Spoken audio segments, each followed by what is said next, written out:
Hello and welcome to the channel. Today we're diving into a pretty wild explainer, uncovering the lost secrets, buried literally right beneath the surface of our modern world. I want you to imagine it's the year 307. We're descending about 20 feet beneath the bustling streets of Imperial Rome, way down below the roar of the Circus Maximus. As a torchlight flickers, it reveals a perfectly preserved underground temple. It's a Mithraism. But the scene carved into the stone down here, it's startling. It looks undeniably familiar, yet this predates the widespread establishment of Christianity by generations. The similarities we find in these subterranean temples pose a frankly staggering question. We're talking about a December 25th celebration, a virgin birth, and a communion ritual involving bread and wine. At the time, early Christian apologists like Tertullian claimed this was simply a diabolical imitation of Christian sacraments. But let's shift our angle for a second here. What if it wasn't an imitation at all? Mithraism was the primary religion of the Roman military. Instead of trying to eradicate a massive, deeply entrenched belief system, what if a calculated military rebranding took place under Emperor Constantine? The fact that hundreds of these temples were carefully sealed and buried completely intact rather than smashed to pieces strongly suggests a deliberate preservation, basically hiding the evidence of an incredible historical overlap. Part 1. The Divine Mother and Child.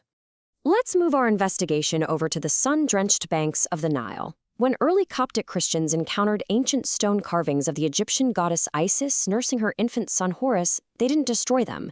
Instead, they just carved crosses into them, officially consecrating the existing imagery of the mother and child as something inherently holy. And the connection runs remarkably deep. On the left, you've got the exact ancient titles for Isis, and on the right, for the Virgin Mary. They're practically identical. In fact, many of the famous Black Madonna statues venerated across Europe today are demonstrably repurposed statues of Isis. Now, to be perfectly impartial, there is a very strong Orthodox counter-perspective here. A lot of scholars argue that the image of a mother and child is just a universal human archetype.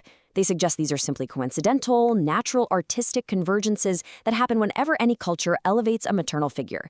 It's a really compelling point about universal human psychology, but man, the archaeological paper trail makes the overlap undeniably fascinating. Now, let's abruptly zoom into a remote site in the Sinai Peninsula. Scratched right into a broken pottery shard around 800 BCE by an everyday commoner are the words, "I have blessed you by Yahweh of Samaria and his Asherah." Not a pole, not a symbol, his wife. This archaeological find reveals a pretty stunning reality. For over 600 years, early Israelites in their everyday domestic lives were worshiping a Canaanite mother goddess right alongside Yahweh. The official texts might present a pure, unbroken line of monotheism, but the ground beneath our feet tells a totally different story of ancient peoples holding onto their traditional, polytheistic roots far longer than we often assume. Part 2. The Secret Experiential Mysteries. For 2,000 years, emperors, slaves, and philosophers alike walked the sacred way in Greece to participate in the Eleusinian mysteries. Whatever they experienced inside those walls was apparently so deeply transformative that it completely eliminated their fear of death. But what if this wasn't just dramatic lighting and good storytelling? Researchers have pointed out that ergot fungus, which is essentially naturally occurring LSD, naturally grows on the sacred barley used in the rituals at Eleusis. If initiates were actually consuming a psychoactive brew, the implications are just massive.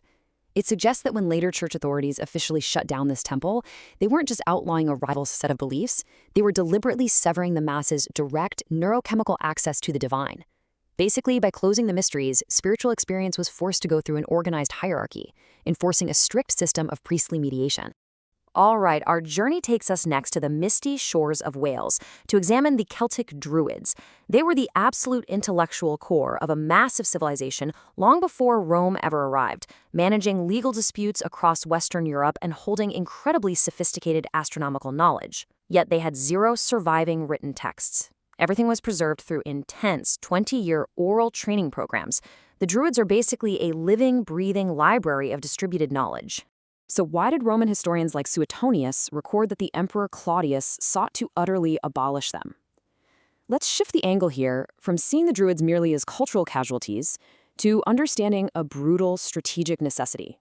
Think about it. A religion that exists entirely in the minds of its people, without sacred texts to rewrite, and without a centralized architectural hierarchy to conquer, was practically impossible for the Roman Empire, or the later centralized church, to actually control. The eradication of the Druids wasn't just religious prejudice. It was the targeted destruction of an ungovernable intellectual network. Part 3. repurposing the sacred spaces. Picture the dense, dark forests of 8th century Germany. St. Boniface stands before the massive sacred oak of the thunder god Thor, axe in hand. He fells the mighty tree, and the local tribes are just waiting for the gods to strike him down. But when nothing happens, the entire landscape of belief shifts. But the wood from that tree didn't just disappear. Look closely at this historical directive from Pope Gregory I. He explicitly ordered that pagan spaces should on no account be destroyed. Instead, they were to be sprinkled with holy water and structurally repurposed. It was an absolute genius stroke of corporate religious rebranding. By setting up new altars in familiar spaces, they maintained a physical continuity for the common people. They didn't have to change where they went to pray, they just had to change who they were praying to. The sheer scale of this cultural negotiation is truly remarkable. Yule's midwinter evergreen celebrations map perfectly to Christmas. The spring goddess Easter's fertility symbols map directly to Easter. Even Thor's hammer found a direct echo in St. Peter's Keys. It lays out a really fascinating tension. Did Roman Christianity conquer the North, or did the Germanic pagans successfully map their entire worldview right onto a Christian vocabulary? It's a genuine trade-off, really blurring the line between who exactly converted who. Yet this transition wasn't always a peaceful, localized negotiation. Let's look at the number 15 for a second. The Roman Emperor Theodosius I had to issue 15 separate anti-pagan edicts within a mere 15-year span. You simply don't issue that many laws if the transition is a peaceful, spontaneous spiritual awakening. This clearly demonstrates that the collapse of the Roman imperial cult and the absorption of traditional Roman religion was actually a highly resistant, violent, and intensely bureaucratic process. Part 4. Total erasure or hidden survival. Let's move over to the eastern frontier. In 988 CE, Grand Prince Vladimir I decreed the mass baptism of Kiev, ushering the entire population into a new faith with incredible swiftness.